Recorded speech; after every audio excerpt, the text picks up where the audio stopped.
એ બધા પર આપણે ચર્ચા કરીશું. પૂનાવાલા ફિનકોર્પ એફએનઓમાં સૌથી વધારે મજબૂત છે અત્યારે, શોર્ટ કવરિંગ થઈ રહ્યું છે. ત્યારબાદ ગેલ લોંગ સાઇડ પર બિલ્ટઅપ છે, ત્યાં 4.5% મજબૂતી આપણે જોઈ રહ્યા છીએ. એચએલ એના પર પણ ચર્ચા કરી છે આપણે, 3.5% મજબૂતી આપણને ત્યાં પણ દેખાડી રહી છે ને, લોંગ સાઇડ પર બિલ્ટઅપ. બધા ગેઇનિંગ કાઉન્ટર આપણે જેના પર ચર્ચા કરી. આગળ હવે નેક્સ્ટ સ્ટોક પર એક વ્યૂ લઈએ અમિત, એ છે લોધા મેક્રોટેક ડેવલપર્સ. ત્યાં પણ લોંગ બિલ્ટઅપ થઈ રહ્યું છે, 3.5% મજબૂતી અત્યારે લોધાનું કાઉન્ટર બતાવી રહ્યું છે. કઈ રીતે વ્યૂ રહેશે આપનો? સેટઅપ સારું છે. હવે આજના દિવસમાં જે બ્રેકઆઉટ બનતા પણ જોવા મળે છે, 1230 ઉપર બ્રેકઆઉટ બનતા પણ જોવા મળે છે. 1230 લેવલના જેમ બ્રેકઆઉટ થાય છે, ત્યારબાદ હું કહીશ કે લોંગની પોઝિશન ક્રિએટ કરી છે 1260ના ટાર્ગેટ્સ માટે. 1260નો એક ટાર્ગેટ એક ધ્યાનમાં રાખો મેક્રોટેક ડેવલપર્સ માટે. ત્યારબાદ ગેલ પર ચર્ચા કરીએ, એક આઈજીએલ પર પણ આપણે ચર્ચા કરી છે. આજે સમાચારને લીધા બધી કંપનીઓ જે છે આપણને સિટી ગેસ ડિસ્ટ્રીબ્યુશન ફોકસમાં છે, તો અન્ય સ્ટોક પર હવે ચર્ચા કરી લઈએ. એ સ્ટોક અત્યારે બની રહ્યો છે એન્જલ વન. અત્યારે 3.5% એક પોઝિટિવ પ્રાઇસ ચેન્જ બતાવી રહ્યો છે અમિત, 5%ના એક ઓપન ઇન્ટરેસ્ટ એડિશનની સાથે. કઈ રીતે વ્યૂ રહેશે? અહીંયા પણ આમ તો ડેઝ હાઈથી થોડા નીચલા લેવલ્સ છે, પરંતુ એન્જલ વનના ચાર્ટ સમજીએ. લેવલ પર કઈ નથી રેઝિસ્ટન્સ બનતા પણ જોવા મળે. 2400નો ક્લિયરન્સ બહુ જ જરૂરી છે. જે હિસાબથી આપણે જોઈએ 2400ના લેવલ પર એના જે વીકલી એનાથી ઝોનથી આપણે જોશું બે ટાઈમ ફ્રેમથી એનાથી એક રેઝિસ્ટન્સ બની રહ્યો છે. શું મને લાગે છે 2400 ઉપર જેમ નીકળે ત્યારબાદ હવે નવી લોંગની પોઝિશન ક્રિએટ કરવી જોઈએ. જેમ એનો ક્લિયરન્સ મળે છે ત્યારબાદ આ કાઉન્ટર જે મોમેન્ટમ પિકઅપ કરશે એ ડાયરેક્ટલી 2450 થી 2470ના રેન્જ માટે મોમેન્ટમ પિકઅપ કરશે. સો કરન્ટલી નવી લોંગની પોઝિશન ક્રિએટ કરવા માટે 2400ના લેવલ માટે વેઇટ કરવું પડશે. ના લેવલની થોડી રાહ જુઓ ફ્રેશ એન્ટ્રી માટે એન્જલ વન માટે. કોટક મહિન્દ્રા બેંક પર એક વ્યૂ લઈએ અમિત. આમ તો પ્રાઇવેટ બેંક્સમાંથી એક્સિસ બેંક પર તમારો ટ્રેડિંગ કોલ છે, પરંતુ અત્યારે આ ડેઝ હાઈ પર છે સ્ટોક કોટક મહિન્દ્રા બેંક. અહીંયા પણ 3.5%ની ખરીદદારી લોંગ સાઇડ પર બિલ્ટઅપ થઈ રહ્યું છે. કઈ રીતે સલાહ આપશો? આપણા શો પર 2 વીક પહેલા જણાવ્યું હતું 2000ના લેવલના આસપાસ. કરન્ટલી જે હિસાબથી આપણે જોશું તો 5 વર્ષનું કન્સોલિડેશન બ્રેકઆઉટ આપણને કાઉન્ટરમાં જોવા મળે છે. ઓવરઓલ આપણે જોશું તો ઓવરઓલ માર્કેટમાં જે ઘટાડો આપણને આવતા જોવા મળે છે છેલ્લા 4-5 મહિનાની અંદર, બટ આ કાઉન્ટર આપણે જોશું તો પોઝિશન હોલ્ડ કરી રાખી છે. એવું કંઈ મેજર કોન્ટ્રીબ્યુશન આપણને કોટક બેંકથી જોવા નહોતું મળ્યું કે માર્કેટમાં એક નેગેટિવ ફ્રન્ટને એક સેલિંગ માટે. સો કરન્ટલી જે હિસાબથી આપણે જોઈએ તો એક બ્રેકઆઉટ માટે આ કાઉન્ટર તૈયારી કરી લીધી છે, અને મને લાગે જે હિસાબથી બાઇંગ આવી રહ્યું છે એ બાઇંગ કન્ટિન્યુ રહેશે. કરન્ટલી જે હિસાબથી આપણે જોઈએ તો બેંક નિફ્ટીને બી મેજર કોન્ટ્રીબ્યુટર આવનારા દિવસોમાં કોટક બેંક અહીંયાથી બનતા જોવા મળી શકે છે. હું કહીશ કે 12 ડિપ્સની સ્ટ્રેટેજી રાખો, જેમાં કાઉન્ટર 2100ના આસપાસ મળે છે લોંગની પોઝિશન ક્રિએટ કર્યું છે. કરન્ટલી જેના આગળ બી લોંગની પોઝિશન જેના માટે કહીશ કે હોલ્ડ રાખી રાખો. અપસાઇડમાં કાઉન્ટર અહીંયાથી નેક્સ્ટ 1 થી 2 દિવસ અંદર 2200 થી 2220 વચ્ચે જાતા જોવા મળી શકે છે. ઓકે, 2200-2220 આસપાસ પણ લેવલ દેખાઈ શકે છે કોટક મહિન્દ્રા બેંક પર. કેપિટલ ગુડ ઇન્ડેક્સમાં આજે જ્યારે આટલી ખરીદદારી છે, તો એક કાઉન્ટર ક્યુમિન્સ એના પર વ્યૂ લઈએ અમિત. શોર્ટ કવરિંગ થઈ રહ્યું છે અત્યારે, ઓઆઈ ચેન્જ વધારે નથી, 2.5%નું એક પોઝિટિવ પ્રાઇસ ચેન્જ આપણને ક્યુમિન્સ બતાવી રહ્યું છે. કઈ રીતે સલાહ આપશો અહીંયા? 3010ના લેવલ પર એક બ્રેકઆઉટ બનતા પણ જોવા મળ્યો છે. અપસાઇડમાં જે હિસાબથી આપણે જોઈએ 3035નો એક બીજો રેઝિસ્ટન્સ જોવા મળી રહ્યો છે. 3035 ઉપર જેમ નીકળે છે ત્યારબાદ હું કહીશ કે કાઉન્ટર 3100નો લેવલ આપણને 1 થી 2 દિવસ અંદર જોવા મળી શકે છે. સો અગર મોમેન્ટમ સાથે પ્લે કરવું હોય તો 3035 ઉપર જેમ નીકળે છે ત્યારબાદ લોંગની પોઝિશન ડેફિનેટલી ક્રિએટ કરવી જોઈએ. 3035 ઉપર નીકળે ત્યારબાદ લોંગની પોઝિશન ક્રિએટ કરી શકો છો ક્યુમિન્સ માટે. નેક્સ્ટ ભારત ફોર્જ, ત્યાં પણ એક અત્યારે શોર્ટ કવરિંગ થઈ રહ્યું છે. હવે 1.5% ઉપર છે ભારત ફોર્જ. 1200ના ડેઝ હાઈ બનાવ્યા અત્યારે, અને 5%ના ઓપન ઇન્ટરેસ્ટ કટ થતા જોઈ રહ્યા છે સ્ટોક પર.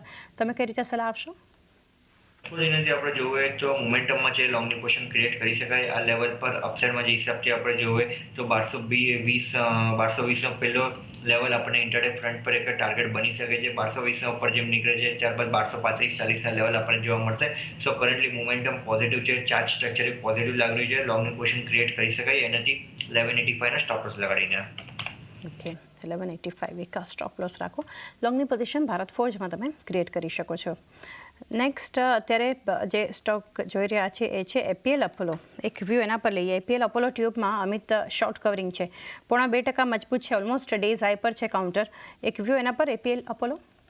એનાથી આપણે જોશું તો ગેપનો રેઝિસ્ટન્સ એક બ્રેકઆઉટ બનતા પણ જોવા મળે છે 1530ના લેવલ પર. હવે આ કાઉન્ટર અપસાઇડના 1570 લેવલના લેવલ સુધી ગેપ ફિલ થતા પણ જોવા મળી શકે છે.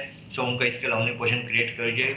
એનાથી જેમ ગેપ ફિલ થાય છે 1570ના લેવલનો, ત્યારબાદ મને લાગે છે એક ફ્રેશ લોંગની પોઝિશન આ કાઉન્ટરમાં ઇનિશિએટ થતા આપણને જોવા મળશે. એક વ્યૂ એપીએલ અપોલો ટ્યુબ માટે એક બનતો જોઈ રહ્યા છે. નેક્સ્ટ સ્ટોક અત્યારે મેટલમાંથી સેલ માટેનો વ્યૂ લઈએ અમિત.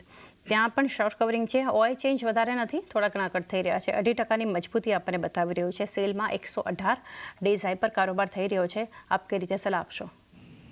ઓવરઓલ સેલ મહિનાથી આપણે જોઈએ તો બાઇંગ સારું બનતા પણ જોવા મળે છે. ઓવરઓલ મેટલ પેક મને લાગે છે સારું બનતા જોવા મળે છે. નિફ્ટી મેટલ બી આપણે જોઈએ, ઇન્ડેક્સ બી એનાથી સારા ફોર્મેશનમાં છે અને મને લાગે છે એ ઓવરઓલ પેકમાં એનાથી બાઇંગ આપણને જોવા મળી રહ્યું છે. સો લોંગની પોઝિશન ક્રિએટ કરી શકાય અને સેલમાં બી અપસાઇડમાં જે હિસાબથી આપણે જોઈએ તો 122 રેઝિસ્ટન્સ બનતા પણ જોવા મળે છે. સો 122ના પહેલા ટાર્ગેટ સાથે લોંગની પોઝિશન ક્રિએટ કરી છે અને જે બીજો ટાર્ગેટ બને છે એ 126 છે. 126ના લેવલ પર આપણે જોશું તો 200 DMA નો રેઝિસ્ટન્સ બની રહ્યો છે. જેમ 126નો ક્લિયરન્સ મળે છે, 126ના ઉપર ક્લોઝિંગ મળી જાય છે, ત્યારબાદ મને લાગે છે કાઉન્ટર એક નેક્સ્ટ લેગમાં શિફ્ટ થતા આપણને જોવા મળી શકે છે. 126 ઉપરના લેવલ્સ, એના પર ક્લોઝિંગ જરૂરી અહીંયાથી સેલ પર. વધુ એક NBFC ચોલા ઇન્વેસ્ટમેન્ટ માટે વ્યૂ લઈએ અમિત. અત્યારે લોંગ બિલ્ટઅપ છે, 2% મજબૂતી સ્ટોક બતાવી રહ્યું છે. કઈ રીતે ચાર્ટ સેટઅપ જોઈ રહ્યા છો ચોલા ઇન્વેસ્ટમેન્ટ? મોમેન્ટમમાં છે અપસાઇડમાં હું કહીશ કે 1580નો લેવલ જેમ આજે પાછો બ્રેક કરે છે, ત્યારબાદ લોંગની પોઝિશન ક્રિએટ કરે છે. 1580નો લેવલ જેમ બ્રેક કરે છે, ત્યારબાદ કાઉન્ટર આપણે જોઈએ તો અપસાઇડમાં 100% એક્સટેન્શન એનાથી કમ્પ્લીટ કરતા આપણને જોવા મળશે જે 1650ના લેવલ પર આવે છે. સો 1580ના ઉપર જેમ નીકળે છે, થોડોક ટાઈમ બી સ્ટેબલ થાય છે, લોંગની પોઝિશન ક્રિએટ કરવી જોઈએ એનાથી 1650ના ટાર્ગેટ્સ માટે. 1650ના એક ટાર્ગેટ એક ધ્યાનમાં રાખો અહીંયાથી ચોલા ઇન્વેસ્ટમેન્ટ માટે. વધુ એક એન્સિલરી કાઉન્ટર સંવર્ધન મદરસન માટે વ્યૂ લઈએ આપણે. ભારત ફોર્જ પર ચર્ચા કરી. સંવર્ધન મદરસનમાં એક શોર્ટ કવરિંગ છે. 2%ની પ્રાઇસ ચેન્જ તો છે અમિત, પરંતુ 3.5%થી વધુના ઓપન ઇન્ટરેસ્ટ પણ કટ થતા દેખાડી રહ્યા છે. 134ના ડેઝ હાઈ પર છે આ સ્ટોક. વ્યૂ કંપની પર? ડેફિનેટલી શોર્ટ સ્કોર સાથે આપણને જોવા મળી રહ્યો છે, જેમાં કાઉન્ટર 137ના ઉપર નીકળે છે, ત્યારબાદ ફ્રેશ લોંગની પોઝિશન ઇનિશિએટ થતા આપણને જોવા મળી શકે છે અને મેજર કોર્ડરડેસની પોઝિશન બી લિક્વિડેટ થતા આપણને 137ના ઉપર જેમ નીકળે છે, ત્યારબાદ થતા પણ જોવા મળી શકે છે. સો લોંગની પોઝિશન ક્રિએટ કરી શકાય. અત્યારે કરન્ટલી કાઉન્ટરનું મોમેન્ટમ સ્લો રહેશે. 50 DMAનું બ્રેકઆઉટ આવતો અત્યારે જોવા મળી રહ્યું છે. ડાઉન સાઇડમાં જે સપોર્ટ બની રહ્યું છે 128ના સ્ટોપ લોસ હું કહીશ કે લોંગની પોઝિશન ક્રિએટ કરી શકાય. 128નો એક સ્ટોપ લોસ લોંગની પોઝિશન સંવર્ધન મદરસનમાં ક્રિએટ કરી શકો છો. ઇન્ડિયન હોટેલ્સ, ત્યાં પણ અત્યારે 841ના ડેઝ હાઈ પર કારોબાર થઈ રહ્યો છે અમિત. શોર્ટ કવરિંગ છે, 2% મજબૂત છે સ્ટોક અત્યારે. કઈ રીતે વ્યૂ રહેશે ઇન્ડિયન હોટેલ્સ માટે?